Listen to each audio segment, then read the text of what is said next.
Today marks a milestone in the lives of these steadfast and competent 299 strong men who have sought the opportunity to learn, grow, and develop not only as individuals but as a unified team ready to face challenges that lies ahead. Ladies and gentlemen, my fellow Coast Guardians of the North, let's all welcome Vice Admiral Ronnie Hill Laturilla Gavan, the Deputy Commandant for Administration of the Philippine Coast Guard.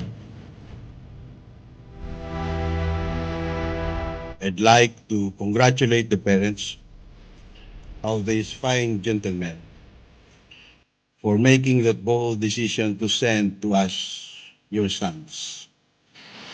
Enjoying the service, most hard-pressed, most challenged, and most gifted, if we may say, in serving the country at this most challenging time.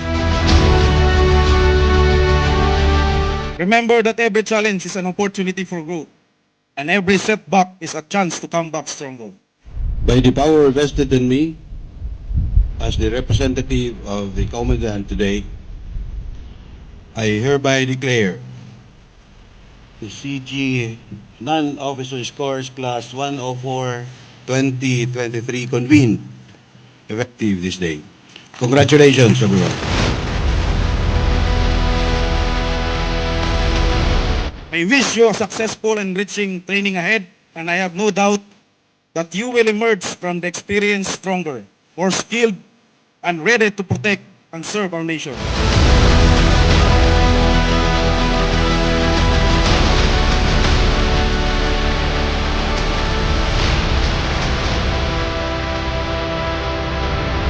The parents have contributed to us, have entrusted to us, their sons, to be part of a noble service. They joined the Coast Guard as good men.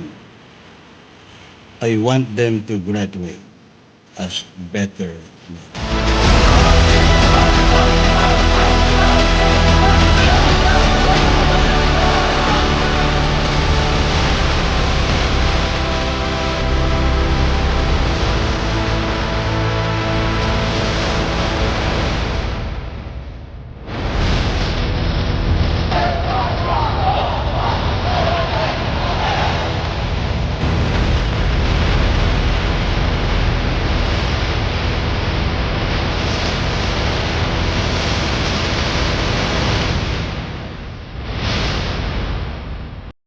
Don't quit. You finish the race. And I will home in now to the training staff, to Commander Adrias.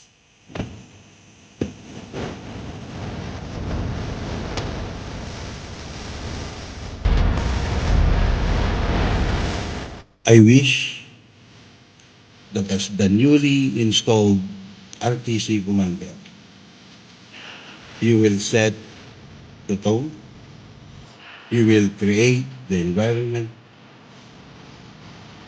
where good things and right things is surrounded.